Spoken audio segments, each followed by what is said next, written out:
آقا کریم نے ارشاد فرمایا ذاقا طعم الایمان، ایمان کا ذائقہ، ایمان کی لذت، ایمان کا حظ، ایمان کا سرور، ایمان کا کیف اس شخص کو حاصل ہوگا من رضی باللہ ربا، جو اللہ کے رب ہونے پہ راضی ہو گیا، وبالاسلام دینا، اور اسلام کے دین ہونے پہ راضی ہو گیا، وبمحمد رسولا، اور محمد صلی اللہ علیہ وسلم کے رسول ہونے پہ راضی ہو گیا۔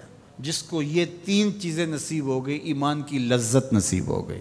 اب اس رضا کا کیا معنی ہے؟ امام قرطبی علیہ رحمہ فرماتے ہیں اس کا ایک معنی عام ہے اور ایک معنی خاص ہے۔ معنی عام یہ ہے کہ اللہ کے رب ہونے پہ راضی ہونے کا مطلب اس کو رب مان لینا ہے۔ اسی طرح اس کو کہا جائے تیرا کس دین سے تعلق ہے، تو وہ اسلام کو ہی اپنا دین مانتا ہے۔ اور جب اس کو کہا جائے کہ تیرا رسول کون ہے، تو اس کے لبوں پہ بغیر کسی تعمل کے، بغیر کسی تردد پہ نام حضور کا ہی آئے۔ تو یہ ہے اس کا معنی عام۔ لیکن یہاں جو ایمان کا ذائقہ، ایمان کا طعم حاصل ہونے کی بات کی گئی ہے، یہاں سے یہ معنی عام مراد نہیں ہے، یہاں معنی خاص مراد ہے۔ اور وہ کیا ہے؟ اللہ کو رب ماننے کا مطلب یہ ہے کہ اللہ کو ماننے کا جو حق ہے اس حق کی طرح اس کو مانے۔ ایک ہے اللہ کو ماننا اور ایک ہے اللہ کی ماننا۔ تو جو اللہ کو تو مانتا ہے لیکن اس کے احکام کو نہیں مانتا، اس کے دیے گئے نظام کو عملاً قبول نہیں کرتا، تو پھر وہ ایمان کی لذت حاصل نہیں کر سکتا۔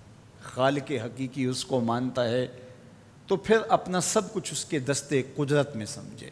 جب اس کی پناہ میں آ گیا ہے تو پھر کسی کا ڈر اور خطرہ کیسے رہا؟ جب اس کو خالق و رازق مان لیا ہے تو کسی کی دہلیز پہ ہاتھ کیوں پھیلائے گا؟ جب اس پہ توکل کر لیا ہے تو پھر اس کے پائے ثبات میں لغزش کیسے آئے گی؟ اور دوسری بات، اسلام کے دین ہونے پہ راضی ہو گیا۔ جب اسلام کو مان لیا تو اسلام پورا نظام زندگی ہے، تمہاری خوشیوں کا بھی خیال رکھتا ہے، تمہارے غموں کو نبھانے کا دستور کیا ہوگا وہ بھی تعلیمات دیتا ہے۔ یہ نکاح ہم کر رہے ہیں شریعت کے مطابق اور یہ مسجد میں کر رہے ہیں، اور یہ جو بھنگڑا ڈال رہے ہیں یہ ہمارے خاندان اور قبیلے کے لوگوں کا تقاضا تھا، اور تم قبیلے کو بھی راضی رکھتے ہو، رب کو بھی راضی رکھتے ہو، ایسا تو نہیں ہوگا، ایک کو ہی راضی رکھنا پڑے گا۔ تو جب اسلام کو اس طرح مان لیا کہ جب بھی کوئی قدم اٹھانے لگے تو سوچا اسلام کیا کہتا ہے۔ اگر آپ کو اسلام میں سے اس کی تعلیمات نہ ملے تو پھر تو کہنا کہ اسلام کامل دین نہیں ہے۔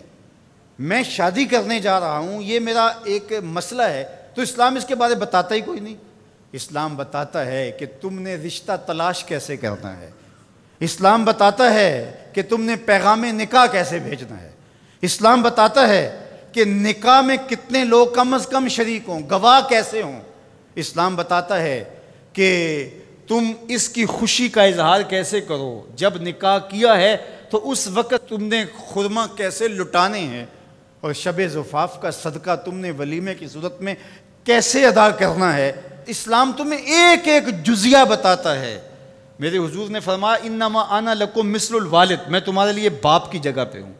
اگر تم میں سے کوئی شخص بیت الخلاء میں جائے تو پہلے اپنا بایاں قدم آگے رکھے۔ جس طرح باپ چھوٹی چھوٹی چیزیں اپنی اولاد کو بتاتا ہے، تو فرمایا تم واش روم میں جاؤ، بیت الخلاء میں جاؤ تو پہلے بایاں قدم آگے رکھو۔ کیوں؟ انما انا لکم مثل الوالد، میں تمہارے لیے باپ کی جگہ پہ ہوں۔ اللہ اکبر۔ تو جب اتنی چھوٹی چیزیں بھی، اتنی عام چیزیں بھی اسلام تمہیں بتاتا ہے تو پھر ضرورت کیا ہے کہ کسی اور دھرم کو دیکھیں، کسی رواج کو دیکھیں، کسی ازم کی طرف نظر اٹھائیں اور کسی کلچر اور تہذیب کا سہارا دیں۔ ہماری تہذیب بھی اسلام، ہمارا کلچر بھی اسلام، سب کچھ اسلام ہے۔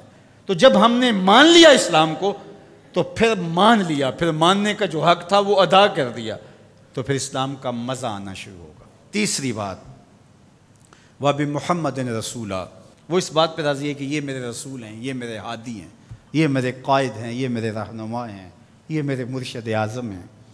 تو جب نظر ادھر جم گئی تو پھر کسی اور سمت نظر اٹھے گی؟ جب انہیں مان لیا، وہی ہادی و رہنما ہیں، وہی مقصود ہیں، وہ محبت کا مرکز ہیں، وہ عقیدتوں کا محور ہیں، ہر درد میں ہمارا دارو ہیں، علاج ہیں، چارہ ہیں، ہر مرض کی شفا ہیں، تو پھر کسی اور سمت نظر کیوں اٹھا کے دیکھیں گے؟ تو اگر ادھر ادھر بھی دیکھتے رہے اور کہا کہ نہیں ہم ادھر سے بھی کچھ لے لیں گے، تو اس طرح پھر ایمان کی لذت نصیب نہیں ہوگی۔ تو جب انہیں رسول مان لیا اور اس طرح مانا کہ انہیں مانا انہیں جانا، نہ رکھا غیر سے کام، انہیں مانا انہیں جانا، نہ رکھا غیر سے کام، للہ الحمد میں دنیا سے مسلمان گیا، پھر ایمان کا مزہ آئے گا نا، پھر ایمان کا سرور نظر آئے گا نا۔